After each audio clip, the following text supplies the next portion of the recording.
Football ఆడుకునే పరిస్థితి ఏ తప్పు చేయని మన అధినేత చంద్రబాబు నాయుడు గారు బంధించారు. ప్రజలు ఏకంగా ఆ నాయకుడిని ప్యాలెస్ లో పెట్టి తాళాలేసి లాక్ చేసే పరిస్థితి. మన నాయకులు ట్రెండ్ ఫాలో అవ్వరు, ట్రెండ్ సెట్ చేస్తారు. సినిమా స్క్రీన్ అయినా పొలిటికల్ స్క్రీన్ అయినా ఆయన ఒక లెజెండ్. ఆయన పేరేంటి? విశ్వవిఖ్యాత నట సార్వభౌమ స్వర్గశ్రీ నందమూరి తారక రామారావు గారు. ఎన్టీఆర్ అంటే 3 అక్షరాలు కాదు, ఎన్టీఆర్ అంటేనే ఒక ప్రభంజనం. ఆయనే రాముడు, ఆయనే కృష్ణుడు, ఆయనే భీముడు, ఆయనే అర్జునుడు, ఆయనే కరుణుడు, ఆయనే ప్రజల గుండెల్లో దేవుడు. పార్టీ పెట్టిన 9 నెలల్లో అధికారంలోకి రావటం ఒక చరిత్ర. దేశానికి సంక్షేమం అనే పదాన్ని పరిచయం చేసిన వ్యక్తి అన్న ఎన్టీఆర్. 2 రూపాయలకే కిలో బియ్యం, 50 రూపాయలకి హార్స్ పవర్ విద్యుత్, జంతా వస్త్రాలు, పక్కా ఇల్లు, గురుకుల పాఠశాలలు, మధ్యాహ్న భోజనం, ఇట్లా చెప్పుకుంటే రోజంతా పడుతుంది అన్న ఎన్టీఆర్ చేసిన సంక్షేమ కార్యక్రమాలు చెప్పేదానికి. సంక్షేమంలోనే అన్న ఎన్టీఆర్ ఒక బ్రాండ్.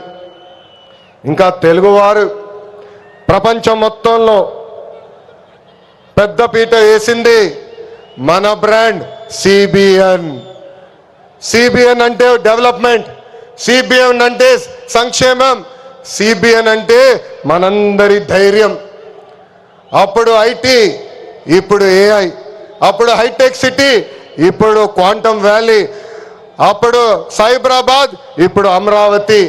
చాలని 200 రూపాయల పెన్షన్ని 2000 రూపాయలు పెంచారు. ఇప్పుడు భారతదేశంలో ఏ రాష్ట్రం ఇవ్వని విధంగా 4000 రూపాయల పెన్షన్ మన చంద్రన్న అందిస్తున్నారు. అన్న క్యాంటీన్, డ్వాక్రా, దీపం, పేదల చిరునవ్వు మన నాయకుడు చంద్రబాబు నాయుడు గారు. మనకి ప్రతిపక్షం కొత్త కాదు, మనకి అధికారం కొత్త కాదు. 2019 నుంచి 24 వరకు విధ్వంస పాలన మనందరం చూసాం. ప్రశ్నిస్తే కేసులు, నా పైన కూడా 23 కేసులు పెట్టారు. పోరాడితే ఏకంగా అరెస్ట్ చేశారు. వేదిక మీద చాలా మంది నాయకుల్ని ఆనాడు అరెస్ట్ చేశారు.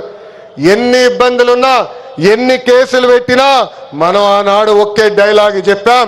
ఏంటది? ఆ డైలాగ్ ఏంటి? తగ్గేదే లేదు.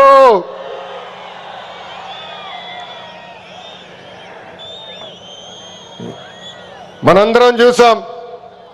ప్రత్యర్థులు దాడి చేసిన, తొడగొట్టి మీసం మిలేసిన అంజిరెడ్డి తాతనే మనందరికి దమ్ము. కత్తితో దాడి చేసి తల నుండి రక్తం కారుతున్నా ఏకంగా పోలింగ్ బూత్ లో కూర్చుని చివరి ఈవీఎం సీల్ పడే వరకు పోరాడిన మన అక్క మంజుల గారే మన ధైర్యం. కత్తి మెడపై పెట్టి వాళ్ళ నాయకుడికి ఒక్కసారి జై కొట్టమంటే జై చంద్రబాబు నాయుడు, జై తెలుగుదేశం అని ప్రాణాలు కోల్పోయిన తోట చంద్రయ్య మనందరికీ స్ఫూర్తి. వేదికమైన ఉన్నారు. పార్టీ కోసం పోరాడి ఆనాటి పాలకులు వ్యతిరేకంగా మాట్లాడినందుకు ఆయన కన్ను పొడిచి కంటి చూపు పోయినా జై తెలుగుదేశం మన గాంధీ గారే ఈరోజు మనందరి సత్తా. విధ్వంస పాలనలో రాష్ట్రం తీవ్రంగా నష్టపోయింది. ఆంధ్రప్రదేశ్ను ఏకంగా అప్పుల ప్రదేశ్గా మార్చేసింది గత ప్రభుత్వం. ఒక్క కొత్త కంపెనీ తీసుకురాకపోగా ఉన్న కంపెనీల్ని పక్క రాష్ట్రానికి